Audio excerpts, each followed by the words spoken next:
আজ সকালে ঘুম থেকে উঠেই দেখি ওয়েদারটা খুবই ছিপছিপে। আকাশটা মেঘে ঢেকেছিল। বাড়িতে সেদিন সকালে কেউ ছিল না। শ্বশুর শাশুড়ি দুজনেই মাঠে গেছিল, সেদিন সবজি তোলার ছিল তার জন্য। আমি আর আমার ননদ বাড়িতে একা ছিলাম। মেয়েটা ঘরের মধ্যে ঘুমিয়ে আছে, তাই ভাবলাম এই সুযোগে বাড়ির সকালের কাজগুলো করে নিই। রান্নাটা অবশ্য শাশুড়ি মা করেই দিয়ে গেছিলো, আর বাকি সকালের যে কাজগুলো ছিল সেগুলোই আমি ঝটপট করে নিচ্ছিলাম।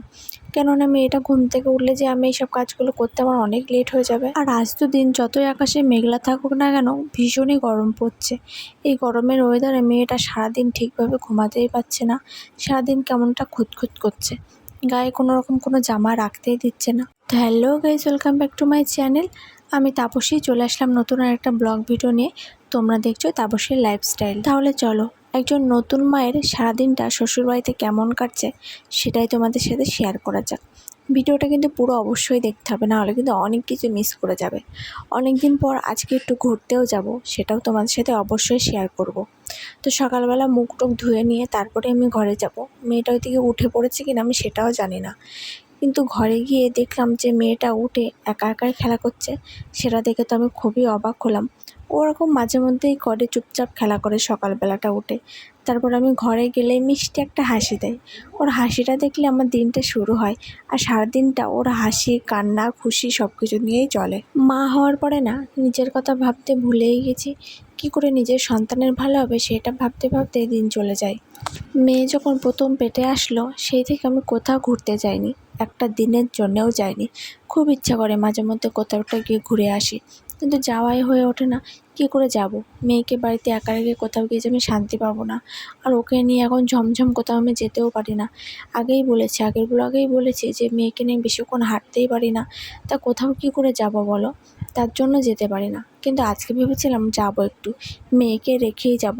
শাশুড়ি আর শ্বশুর বাড়িতে থাকবে, ওনাদের কাছে রেখে তাই যাব।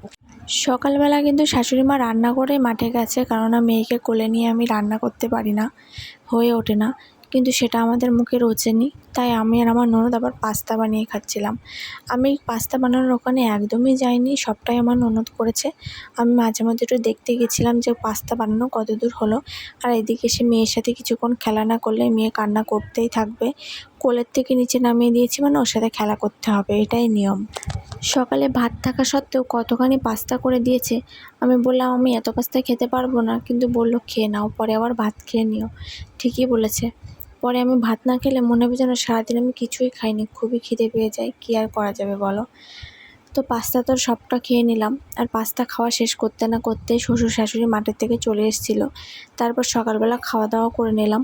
সেদিন সকালে আমাদের বাড়িতে রান্না হয়েছিল কলার তরকারি, গাজর ভাজা আর লাউয়ের তরকারি। তো সব দিয়ে একটু ভাত সকালবেলা খেয়ে নিলাম। আর ওই যে পিছনের খাটে আমার মেয়েকে শুইয়ে রেখেছি, ওখানে এক্ষুনি ওর ঠাম্মি যাবে, গিয়ে ওর সাথে খেলা করবে।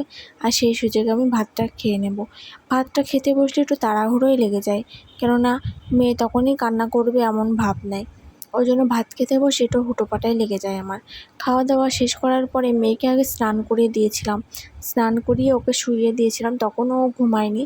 আমি ভাবলাম যে এবার আমি স্নান করে আসি, তারপর মা মেয়ে মিলে একসাথে ঘুমাবো। আমার শ্রেণীদের অভ্যাসটা কেমন যেন, সকালবেলা ওকে স্নান করানোর পরে আমি স্নান করে এসে ওকে কোলের পাশে নিয়ে যদি ঘুমাই, তাহলেই ও 1-2 ঘন্টা টানা ঘুমাবে। তা না তো ওকে একা শুইয়ে দিলে জোর 5 থেকে 10 মিনিট, ওতেই ওর ঘুমটা কমপ্লিট হয়ে যায়। এমনটা যে কেন করে কে জানে। সব সময় কি পাশে নিয়ে শুয়ে থাকা সম্ভব বলো তো? কী জানি।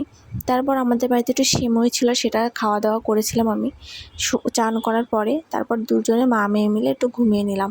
আর বাইরের ওয়েদারটা এত খারাপ, রোদ ওঠেনি। আর আমার মেয়ে সেদিন অনেক কাঁথা ভিজিয়ে ফেলেছিল, সেগুলো সারা ঘরে নেড়ে দিয়েছিলাম।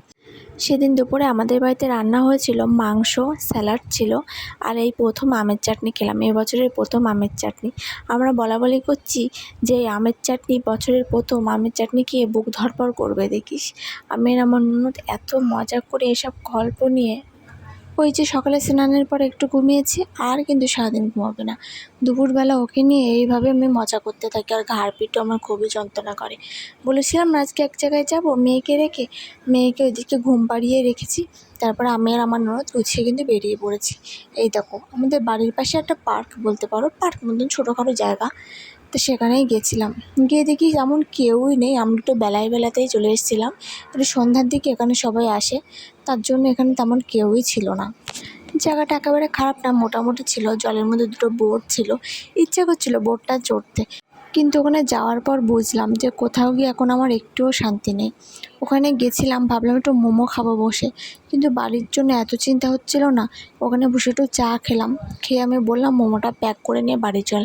না জানি বাড়িতে আমার মেয়েটা কী করছে, কাঁদছে কি কী করছে। শাশুড়ি মা অবশ্য বলেছিল ফোন করবো অসুবিধা হলে, কিন্তু আমার শান্তি হচ্ছিল না। তাই মোমোটা প্যাক করে নিয়ে দৌড়াতে বাড়িতে এসেছি। এসেই দেখি আমার মেয়ে তার দাদুর কোলে দিব্যি ঘুরে বেড়াচ্ছে, ওর কোনো চিন্তা নেই। আমরাই খামোখা চিন্তা করছিলাম। তো বাড়িতে আসার পরে তো মোমোর প্যাকেট খুলে মোমো খেয়ে নিলাম। অনেক দিন ইচ্ছা করছিল মোমো খেতে, মোমোটা কিন্তু খুবই টেস্টি ছিল। আমার কিন্তু মোমো খেতে খুবই ভালো লাগে। তোমাদের কার কার মোমো খেতে ভালো লাগে বলো তো অবশ্যই কমেন্টে জানিও। আর লাইফের ফার্স্ট মোমো কিন্তু আমি আমার হাজব্যান্ডের হাতেই খেয়েছি। তাহলে চলো আজকের ভিডিওটা এই পর্যন্ত, দেখা হবে পরবর্তী আবার কোনো ব্লগ ভিডিও। তো সবাইকে টাটা।